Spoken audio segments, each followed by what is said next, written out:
Period pain, coping up with the pain आज का विषय। यदि महीनों में दर्द होता है और नियमित रूप से हर महीने में होता है, डॉक्टरी सलाह ली गई है और कोई बीमारी दिख नहीं रही, शंकित नहीं है, संदेह नहीं है, तो अब ये जो महीने के दौरान का दर्द है, इसको आप अपनी ज़िंदगी का हिस्सा मानिए। ये तो नॉर्मल है, पर फिर भी दर्द हम कितना सहेंगे, क्यों सहेंगे और इसका क्या इलाज है और क्या कुछ घरेलू इलाज हैं, घरेलू नुस्खे हैं, कुछ नेचुरोपैथी में हैं, कुछ क्या हमारे ज़िंदगी का चलन यानी लाइफस्टाइल मॉडिफिकेशंस करने से होगा, क्या कुछ दवाइयों से होगा जो कि पेन किलर्स हैं, या कुछ हार्मोन की मेडिसिन से होगा। तो इस पर हम अभी विस्तार से चर्चा करते हैं।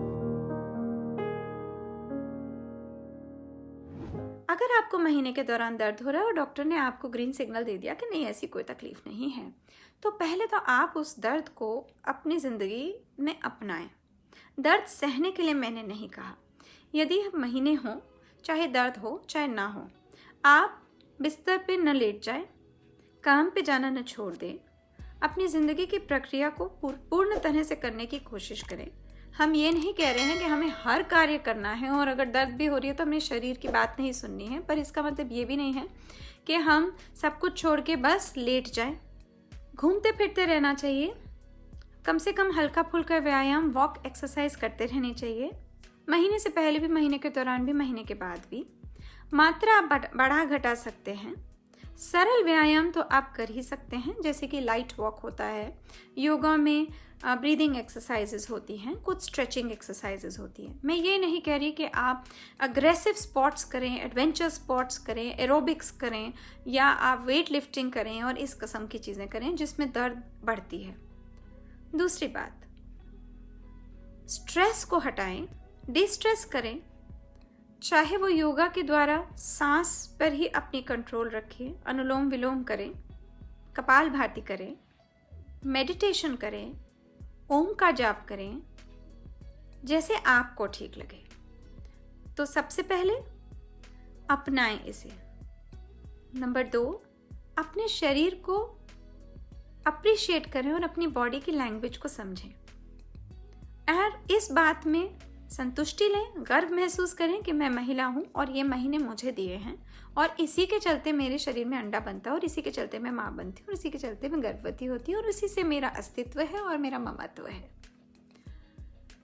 तीसरी बात मैंने आपको बताया, व्यायाम। चौथी बात, तनाव मुक्त रहना। पांचवी बात, खूब सारा पानी का सेवन करना, फ्लूइड इनटेक अच्छी रखना, चाहे वो पानी है, चाहे वो रस है, चाहे वो जूस है। छठी बात, अपनी खुराक का ध्यान रखना, संपूर्ण खुराक खाएं, बैलेंस्ड न्यूट्रिशन रखें, ग्रीन वेजिटेबल्स को, आयरन रिच फूड को इंक्लूड करें क्योंकि खून जाता ही है। दूध का सेवन करें। जब दर्द होता है तो आप देखेंगे यदि आप ठंडे पदार्थों का सेवन करेंगे तो वो दर्द बढ़ता है, वो मरोड़े, वो क्रैम्प्स बढ़ते हैं। यदि आप गुनगुना पानी लेते हैं, ठंडे फ्रिज के पानी के बजाय, बर्फ़ ना डालें उस पानी में, तो आपको गुनगुने पानी से राहत होगी। नहीं तो रूम टेम्परेचर का पानी या वार्म बेवरेजेस, हॉट बेवरेजेस, जैसे आपको उचित लगे। दर्द अगर हो रही है तो आप हॉट वाटर बॉटल्स का इस्तेमाल कर सकती हैं सेक के लिए। हीटिंग पैड्स भी आते हैं, उसका भी इस्तेमाल कर सकती हैं। कई बार ये भी देखते हैं कि जब महीना आता है तो कई लोगों को कब्जी हो जाती है और कई लोगों का पेट चल पड़ता है। आमतौर पे पेट चल पड़ता है, हल्की सी लूज मोशन हो सकती है, उसमें घबराने की बात नहीं है। आपको डायरिया नहीं हुआ, बहुत लोगों के साथ ये होता है। अब अगर दर्द है तो दर्द के लिए आप पेन किलर ले सकते हैं। दर्द के लिए जो दर्द का कारण है वही आपका सर दर्द का कारण नहीं है। जो दर्द की दवाई है आपके महीने की, वही आपकी बुखार की दवाई नहीं है। ये फर्स्ट लाइन मेडिसिन नहीं है, चॉइस की मेडिसिन नहीं है।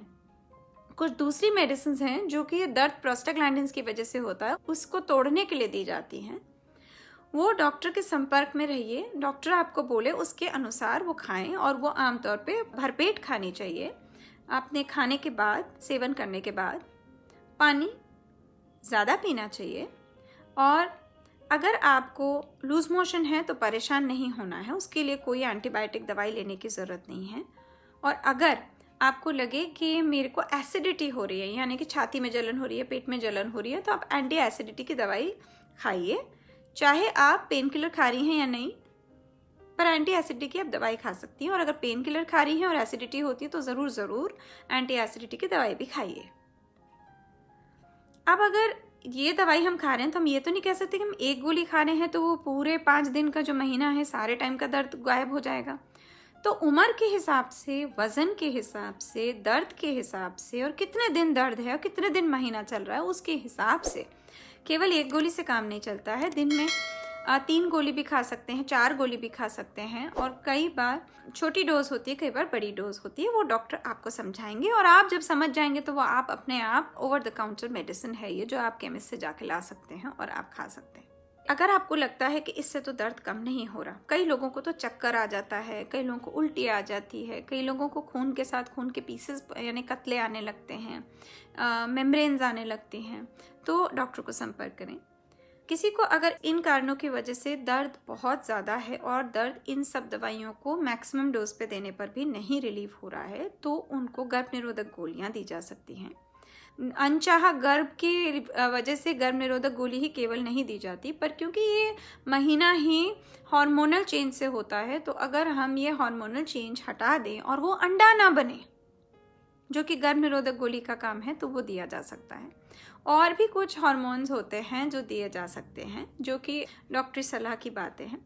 यदि कोई बीमारी निकलती है, जैसे कि इन्फेक्शन जांच में निकलती है, तो डॉक्टर आपको 7 दिन 14 दिन का एंटीबायोटिक का कोर्स दे सकते हैं, न केवल एक दवाई का पर 2 दवाइयों का भी। कई बार अंदर डालने के लिए भी दवाइयाँ दी जाती हैं, जो कि वेजाइनल पेसरीज होती हैं, और कभी कभी जो पति होते हैं उनको भी साथ में दवाई दी जाती है, ताकि दोनों ही पार्टनर्स को इकट्ठे ट्रीट करा जाए, चाहे लक्षण पति में ना आ रहे हों, पर जो पार्टनर होता है, सेक्सुअल पार्टनर या पति, उनको भी दवाई दी जाती है। जो एंडोमेट्रियोसिस होती है उसके लिए अगर ज़रूरत पड़ती है तो गर्भ निरोधक गोलियां देते हैं, या GnRH एनालॉग्स देते हैं, या फिर कई बार ऑपरेशन करके अगर कुछ खून जमा होता है तो उसको भी हटाते हैं। इसी तरह अगर ये दर्द बढ़ा हुआ है क्योंकि एक रसौली है या मस्सा है, तो उसके लिए मेडिकल या फिर सर्जिकल मैनेजमेंट किया जाता है। तो कारण बहुत, ट्रीटमेंट बहुत, इतना ज़्यादा मैंने पहले ही बता दिया है कि मुश्किल हो जाता है मरीज को समझना कि ये सब मेरे में है, या जो डॉक्टर ने सरल बताया है केवल वही है। चलिए, इसी के साथ आप सबसे विदा लेते हैं। Period pain, coping up with the pain आज का विषय था। आशा करती हूँ आप लोगों का दिन अच्छा रहा होगा और अच्छा ही बीतेगा।